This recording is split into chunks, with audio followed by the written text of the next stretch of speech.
जय श्री राम। जय माता दी। जीवन की आधारभूत देवी तुलसी मैया जो कि प्रत्यक्ष दिखाई देने वाली हैं। आइए आज हम जानते हैं तुलसी मैया की पूजा कैसे करनी चाहिए और तुलसी मैया में जल कैसे चढ़ाना चाहिए, जल चढ़ाने की विधि, और क्या तुलसी मैया और शालिग्राम को एक साथ रखना चाहिए। अगर तुलसी मैया सूख जाए तो क्या करना चाहिए। तुलसी के सूखने पर नई तुलसी को कब रोपित करना चाहिए। तुलसी का प्रभावशाली मंत्र क्या है, इस विषय में आज हम लोग इस वीडियो में चर्चा करेंगे। तो शास्त्र कहते हैं कि जो भी व्यक्ति किसी को तुलसी की पूजा करने के विषय में बताता है, प्रेरित करता है और स्वयं भी तुलसी मैया की पूजा करता है, उस पर भगवान सदैव अपना हाथ रखे रहते हैं। भगवान अपनी कृपा उस व्यक्ति पर हमेशा बनाए रखते हैं। इसलिए तुलसी मैया की पूजा सबको करना चाहिए। अब पूजा करना कैसे चाहिए, पूजा की विधि आप लोग जान लीजिए।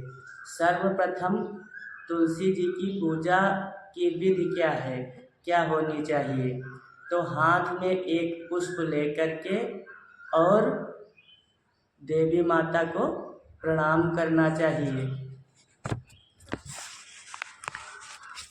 श्रीमद् देवी भागवत में तुलसी जी के 8 नामों का वर्णन किया गया है, जिनको आपको जपना चाहिए और जिनको जपने से माँ भगवती तुलसी की कृपा बनी रहती है।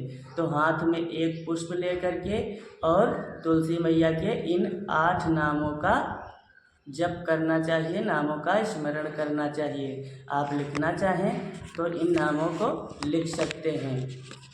8 नाम है तुलसी मैया के।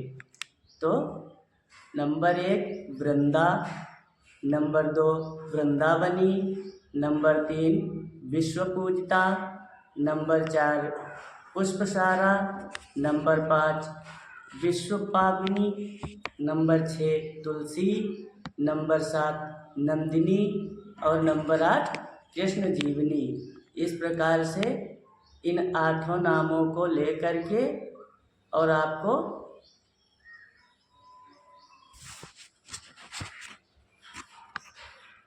जल अर्पण करना चाहिए। अब जल किस प्रकार से चढ़ाना चाहिए, इस प्रकार से आपको 8 नाम लेकर के और उसके बाद पूर्वाभिमुख होकर के आपको एक दीपक जला देना चाहिए। और दीपक चाहे घृत का जलाएं या शुद्ध तेल का दीपक आप जला सकते हैं। और दीपक आपका जो है उसको प्रतिदिन साफ कर लेना चाहिए।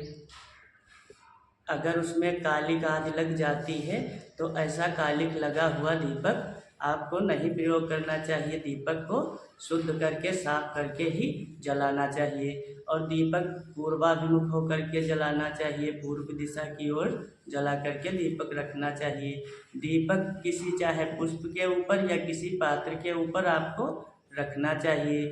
तुलसी में जल चढ़ाने की विधि क्या है। अब जल चढ़ाने की भी विधि आप लोग जान लीजिए।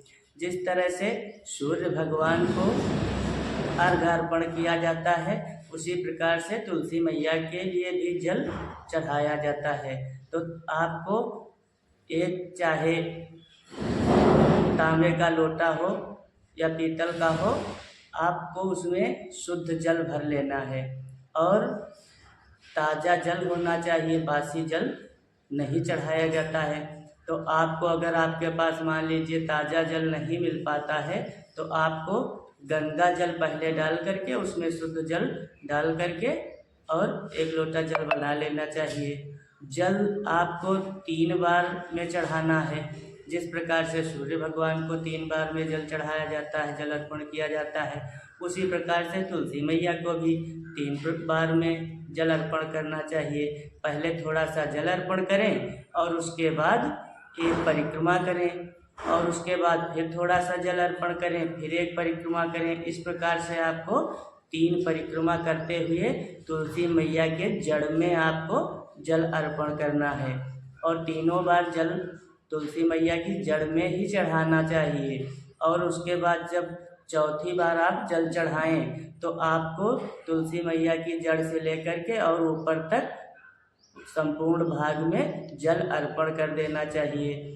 और उसके बाद आपको एक छोटी सी कटोरी या कोई पात्र तुलसी मैया के जड़ के पास रख लेना चाहिए, जिससे जब आप जल चढ़ाएंगे, जल अर्पण करेंगे तो तुलसी जी की पत्तियों से स्पर्श करता हुआ जल आपका उस कटोरी में एकत्र हो जाएगा। तो आपको इस जल को क्या करना है मैं आगे बताऊंगा इस वीडियो में। तो इस प्रकार से आपको जल चढ़ाना चाहिए। देवी भागवत में बताया गया है कि तुलसी जी के सारे देवता, सारे तीर्थ जड़ में निवास करते हैं, इसलिए सबसे पहले तुलसी मैया के जड़ में ही जल अर्पण कर। अब जल चढ़ाने के लिए तुलसी गायत्री के साथ आप जल चढ़ा सकते हैं।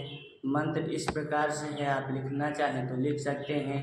ओम त्रिपुरारये विद्महे तुलसी पत्राय धीमहि तन्नो बृंदा प्रचोदयात्। इस प्रकार से मंत्र बोलते हुए आपको जल अर्पण करना चाहिए। अब आगे क्या तुलसी में शालिग्राम को रख सकते हैं? तो जी हाँ, आप तुलसी के साथ शालिग्राम भगवान को अवश्य रख सकते हैं। भगवान विष्णु जी स्वयं कहते हैं कि मैं समस्त देवताओं के साथ आपके जड़ में निवास करता हूँ, जिससे कि अगर आपकी कोई भी पत्ती टूट करके और गिरे तो उसकी पत्ती मेरे ऊपर ही गिरे। ये सौभाग्य प्राप्त करने के लिए मैं आपकी जड़ में ही निवास करता हूँ। इसलिए आप शालिग्राम भगवान को तुलसी में रख सकते हैं। शालिग्राम, तुलसी जी और शंख तीनों को एक साथ रखने से त्रिवेणी वास वहाँ पर हो जाता है, इसलिए शालिग्राम को तुलसी जी के पास रख सकते हैं। लेकिन ध्यान पूर्वक रखना चाहिए कि मान लीजिए आप तुलसी जी के पास शालिग्राम भगवान को रखते हैं, मान लीजिए आंधी तूफान या हवा आती है तो शालिग्राम भगवान को गिरना नहीं चाहिए। इसलिए अगर आप तुलसी जी के पास न रख करके और शालिग्राम भगवान को अपने मंदिर में स्थापित कर सकते हैं, लेकिन अगर आप तुलसी जी के पास रखना चाहें तो रखा जा सकता है, लेकिन ध्यानपूर्वक रखना चाहिए। तुलसी वृक्ष अगर सूख जाए तो क्या करना चाहिए, तो इसके विषय में भी आप लोग जान लीजिए।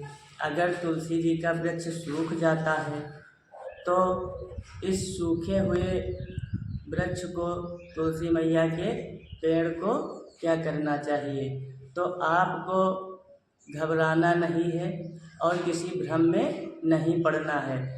ये प्राकृतिक गुण है। अगर तुलसी मैया सूख जाती हैं तो ये प्राकृतिक गुण होता है, इसमें आपको भ्रमित होने की कोई बात नहीं है।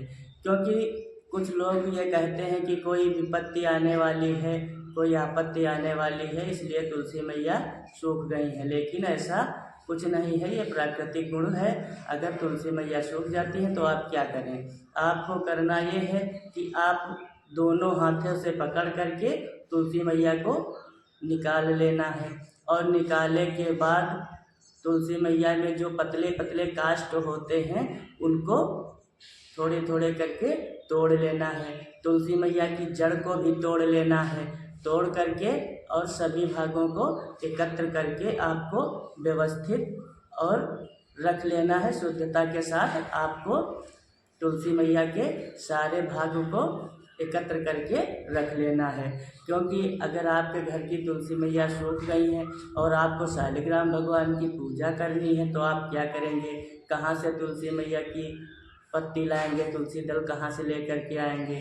क्योंकि शालिग्राम भगवान की पूजा करने के लिए तो बिना तुलसी के शालिग्राम भगवान की पूजा अधूरी रहती है। तो उस समय आपको ये तुलसी मैया के सारे भाग शालिग्राम भगवान की पूजन में प्रयोग करना चाहिए।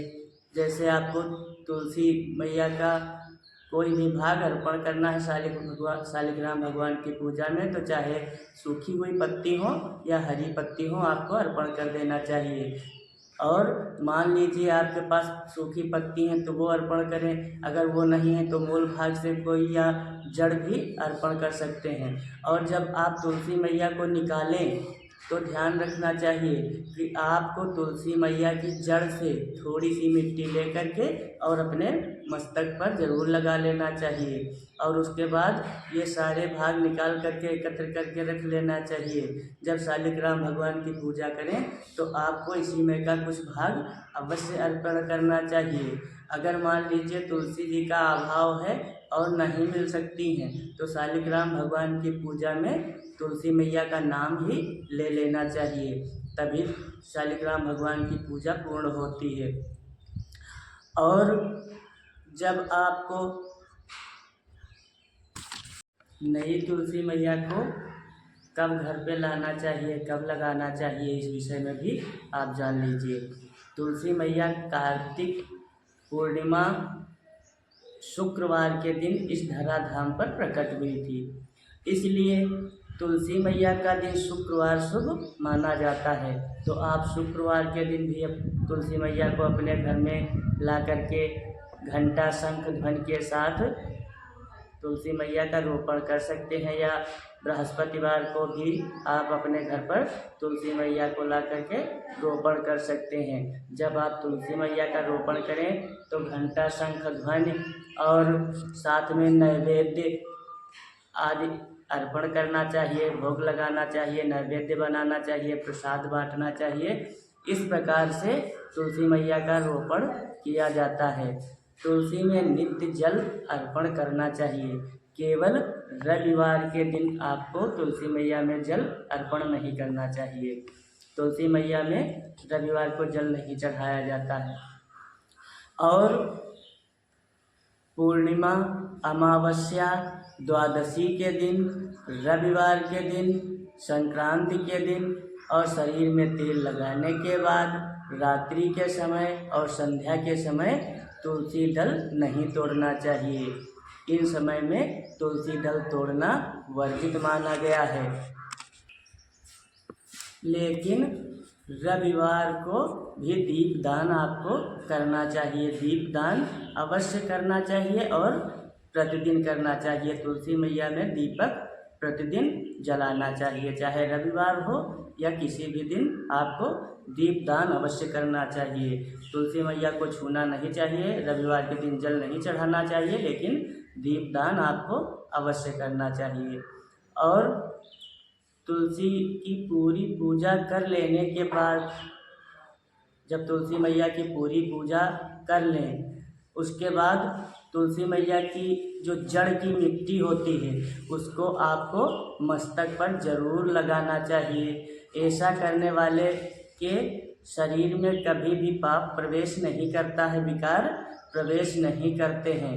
और संपूर्ण पूजा करके तुलसी मैया का बीज मंत्र का भी जाप करना चाहिए, चाहे आप 8 बार करें या 11 बार जाप करें, आपको तुलसी मैया के बीज मंत्र का जाप भी करना चाहिए।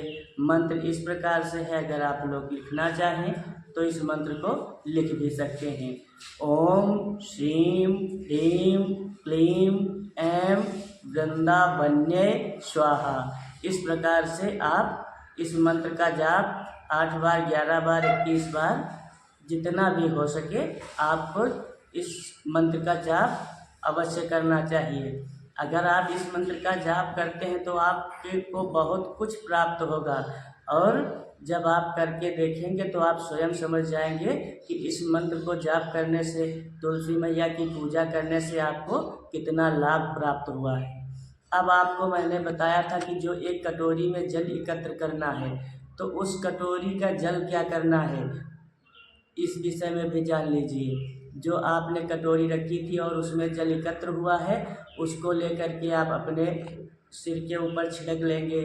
अपने घर में सब जगह उस जल को छिड़क देंगे और उसके बाद उसी जल का आचमन कर लेंगे क्योंकि जब आप अपने ऊपर ये जल छिड़कते हैं तो सभी तीर्थों के स्नान का फल आपको इस जल से प्राप्त हो जाता है। इसलिए इस जल को अपने ऊपर छिड़कना चाहिए, अपने स्वयं आचमन करना चाहिए। इस प्रकार से तुलसी मैया की पूजा आपको करनी चाहिए। ये जानकारी आपको कैसी लगी आप लोग कमेंट बॉक्स में ज़रूर बताएं और इस वीडियो को आप लाइक शेयर और कमेंट ज़रूर करें। जय माता दी, जय श्री राम।